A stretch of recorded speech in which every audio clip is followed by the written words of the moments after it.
जय सिया राम दोस्तों। तो आज हम बात करने वाले हैं प्रदोष व्रत के बारे में।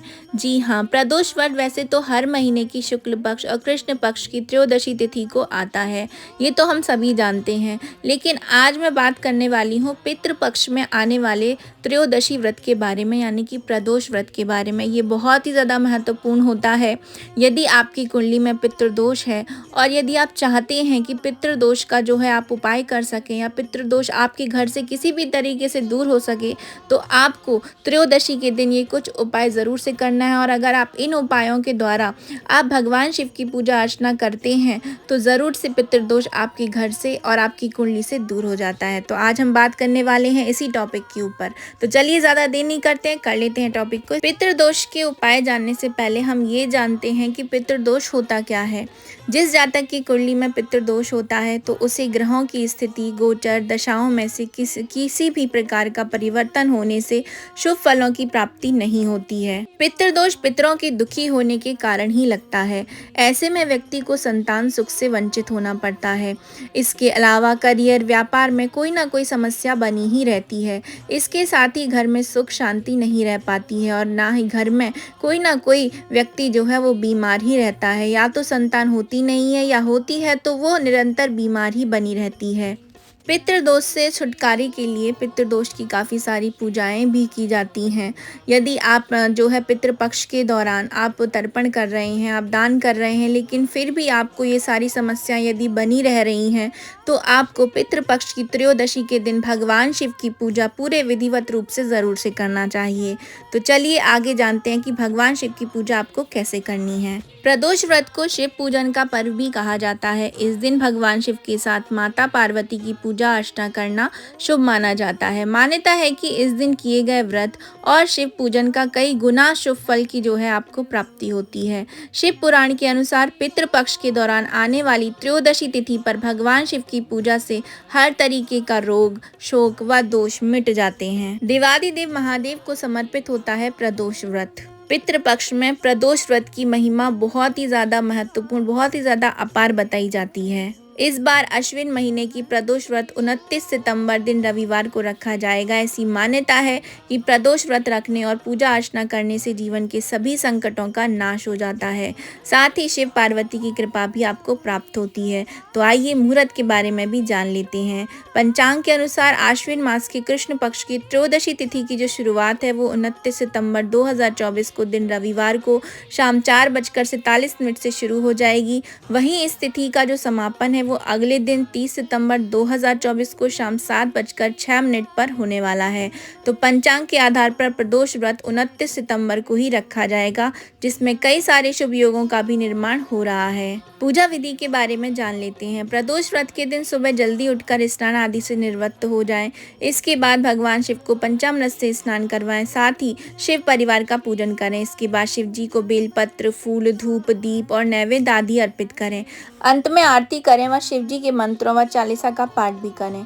प्रदोष काल में पुनः स्नान करके शुभ मुहूर्त में शिव जी का विधि विधान से पूजा अर्चना करें। इसके बाद अपना उपवास खोल लें। जब आप प्रदोष काल में पूजा कर रहे हो तो भगवान शिव के सामने आप पितृ चालीसा का भी पाठ कर सकते हैं। प्रदोष व्रत का पालन करने से व्यक्ति को महादेव का आशीर्वाद प्राप्त होता है। साथ ही जीवन में सुख, समृद्धि और ऐश्वर्य की प्राप्ति भी होती है। जैसा कि हम सभी जानते हैं कि अभी पितृपक्ष चल रहा है और जिस भी व्यक्ति की कुंडली में पितृदोष होता है उन्हें इस व्रत का पालन जरूर करना चाहिए।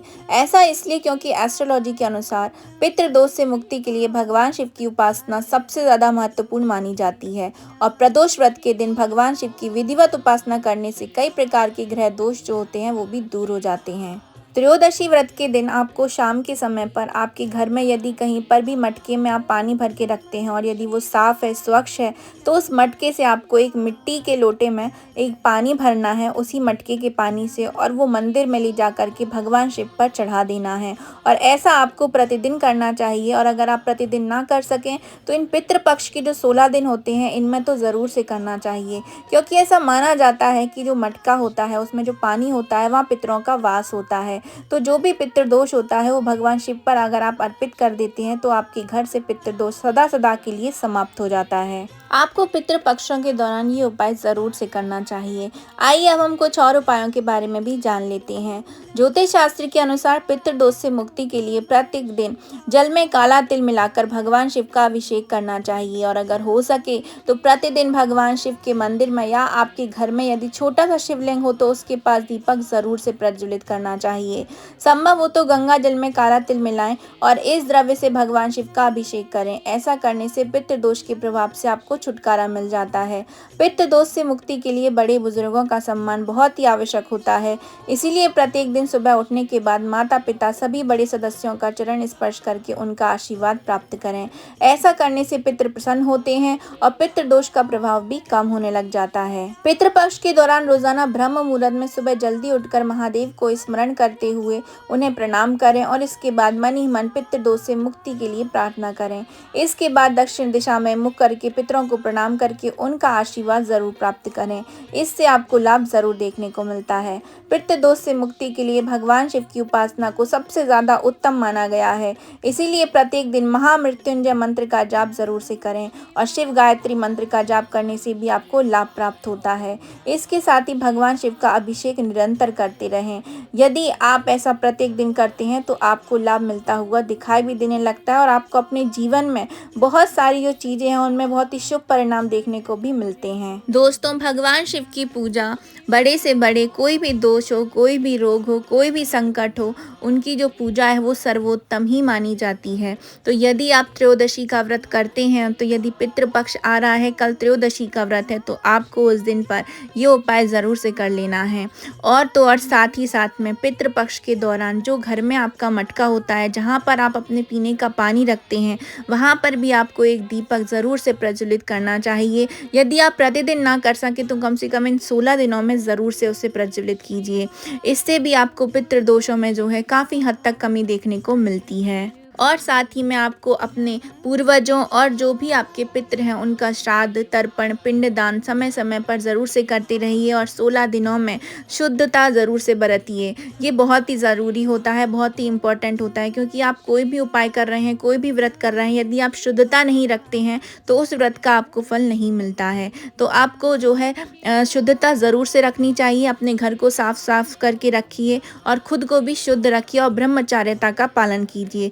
इससे आपको आपके जो उपाय आप करने जा रहे हैं उनका आपको शीघ्र ही रिजल्ट देखने को भी मिलता है। पितृपक्ष के दौरान भगवान शिव के समक्ष एक दीपक जरूर से प्रज्वलित कीजिए और साथ ही साथ उन पर काले तिल जरूर से अर्पित कीजिए। तो ये थी मेरी छोटी सी इन्फॉर्मेशन त्रयोदशी व्रत के बारे में जो पितृपक्ष में आ रही है और कुछ उपायों के बारे में। ये आपको कैसे लगी है कमेंट बॉक्स में ज़रूर से बताइएगा। तो हम मिलेंगे नेक्स्ट वीडियो में किसी नई इन्फॉर्मेशन के साथ। अभी मैं आप सभी से लेती हूँ विदा। जय जय सिया राम।